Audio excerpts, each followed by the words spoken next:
In this video, we're going to look at advanced searching. We're going to go through the tips and techniques to make sure you get an effective search. So far, we've looked at using the library search to do a basic search. I'm now going to show you some tips to get a much better search result and talk about some additional places you can look for those really good quality sources. The first thing to be aware of is that you need to pull out your key terms or key concepts from your research question, and these go on to form your search terms. It's not really effective just to type in the whole of your topic of your essay, your assignment, or your research area into the library databases. So the first thing is identifying your keywords. So here we've got a question: what is the relationship between language and stigma for persons living with dementia? We don't necessarily need to put all of those terms into our search. The key thing is that we need something around language, something around stigma, and something around dementia. There are three key elements, so that would be our starting place. So some useful search techniques to apply. We're going to look at truncation, phrase searching, and synonym searching. The databases that the library subscribes to generally look for the exact word you type in. It's very, very precise. So truncation enables you to look for different word endings. So the author of the article might have written about stigma, but talk about stigmatized, stigmatizing, stigmatized, and there might be different spellings as well, the American and the British versions with the S and the Z. If you place an asterisk at the stem of the word where anything after that letter would be relevant, that will automatically look for all of those different word endings for you. So rather than having to type in all those variant word endings, you can just put the asterisk symbol on and that'll do all the work for you. So truncation is great for looking for different word endings and will broaden your search. The second technique is phrase searching. This does the opposite. This helps narrow your search. So if you've got a phrase, for example, living with dementia, cognitive impairment, if you want those words to be searched together in that exact order, if you enclose them with double speech marks, that means it will be forced to search for those terms in that exact order. Otherwise, when you type keywords in, it automatically puts an "and" in between each word. So look for the word living, and the word with, and the word dementia, but not necessarily anywhere near each other. So you only need to do this if you've got two or more keywords and you want them to be searched together in that exact order. You can do a phrase search. And then thirdly, because it is looking for the exact word you type in, you need to think, what other words could the author have used in relation to the terms that you're searching for? So instead of stigma, they might have talked about prejudice, prejudices, discriminate, discrimination. So think about other ways of describing the research. Think about formal and informal terms, different spellings, etc.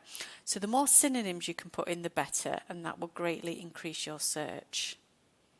Once you've got your search terms, you need to connect them. And you do this with what's called a Boolean operator. It sounds quite fancy, but it's just literally how you connect your search terms. And there's three of these that you can use. Or is for your synonyms, so it'll look for stigma or prejudice or discrimination, so you can see that widens your search. And is to bring all your different concepts together because you want things on stigma and dementia. And not is if you want to exclude a particular word. So if there's something coming back in your results, you're getting quite big numbers, and it has nothing to do with what you're searching for, you can say not and put a specific term in.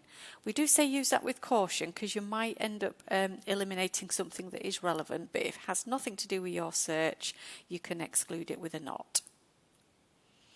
So what you end up doing is building up what's called a search strategy. So rather than just putting your basic keywords in, for each word we've thought, could there be different word endings? Could there be any other synonyms?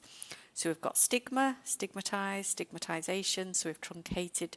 Might talk about prejudice, prejudices, discriminate, discriminating, discrimination, etc. So you can see we put an asterisk at the stem of these terms. And all we do is type the word "or" between each of the synonyms to separate them out. So we want any of those words, and we want the word language or languages, and we want the word dementia, or they could have referred to Alzheimer or Alzheimer's disease. So if we put the asterisk there, that will find Alzheimer and Alzheimer's. So where do you implement these? Obviously, we've looked already at the main library search and you'll get lots of really useful, relevant results from there. However, there are some other databases where you can do a bit more of a detailed search and it only searches in certain discipline areas. This is really good when it comes to do your literature review for your dissertation, for example. The kind of databases you'll want to use all come from the same company, EBSCO, and that means you can search them all at the same time, so you only have to put your search in once. We've got CINAHL, that indexes nursing and allied health literature, so all the key journals across nursing and health will be indexed on here. You've got Medline, which is your big medical clinical database, huge coverage, and again, if you're looking at any medical aspects, you'll find some really useful results in there. And then we also have PsycInfo. So this is a psychology database, so really good for psychological aspects of health, mental health, etc. So it's good to have a mixture of these, especially for your literature review, because you don't want to risk missing anything. There is another one from EBSCO called Academic Search Ultimate. This is a big multidisciplinary database, so it covers all subject areas. So again, if you want to widen your search and you're looking outside of health, you might want to add that one to the mix as well. To get to these databases from the main library website, underneath the library search is a link that says Databases A to Z by subject. You'll then see a list of faculties, so if you select the Faculty of Health, you'll then see all these databases listed. CINAHL will be at the top. So to get to these, like I said, you're just going live to the library web pages and you'll see all of these links. Our next video will show you how to search these databases and how to put those keywords in. If you want any further help on searching, we do have a guide on finding resources and planning a search strategy.